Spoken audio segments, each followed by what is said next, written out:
2 hours later, David wakes him up, wanting to play catch outside. Edwin is only half able to process hearing David say he'll be waiting outside for his dad.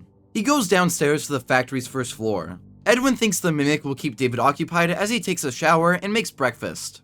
Afterward, he goes downstairs and calls out for David, with no response. He feels a chill go down his spine and is suddenly on alert. He calls his son's name again, with the slightest edge of fear, which escalates when he sees the factory's doors wide open. He runs out of the factory, and the next 10 seconds of his life are compacted into an infinite experience of horror that happened instantaneously but also continued forever. Edwin witnesses the red ball bounce onto the nearest lane of traffic. David runs after it, oblivious to the oncoming white van. Edwin is no longer able to process what he's seeing, and as he flies towards his son, he's aware he's running towards something he'd never reach and away from something he could never escape.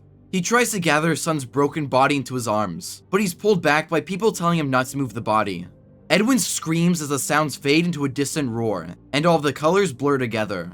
For the next 2 weeks following David's death, Edwin disappears into a fugue. He has no memory of anything besides the endless loop of David's death that replays in his mind over and over again. He has some understanding that he lived through burying his son. Now he's alone and life is just supposed to go on. He tries to go through his normal morning routine, despite knowing that nothing will ever be normal again. Downstairs at his work table, Edwin encounters the mimic and thinks about deactivating him, but doesn't have the energy to do it. He tries to continue constructing a Blue Bunny character for Fazbear Entertainment, but he's interrupted by the mimic climbing onto the table. Edwin remembers after David's death, the mimic had begun to carry around the tiger plush. He snatched the tiger from the mimic and cried into it.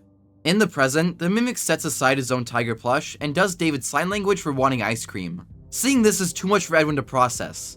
He screams and has the sudden, out-of-control urge to destroy something. He quickly grabs a metal bar and unleashes a fury of attacks upon the mimic, pulverizing the only real thing he could attack to annihilate his pain. His despair turned to rage that he had to get out, even though he knew the real target of his anger was himself. He wanted to destroy himself, but he couldn't, so he unleashed his wrath upon the mimic. He could almost feel his murderous thoughts fusing with its programming. Finally, his anger ran out and he collapsed, looking at what he had done. One of the mimic's eyes was now dangling against its bashed jaw. Its spine was bent backward and its ribcage was crushed in multiple places.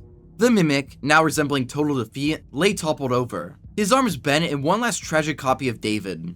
Edwin's anger quickly dissolved into regret, and the regret brought tears that he thought might just flow forever.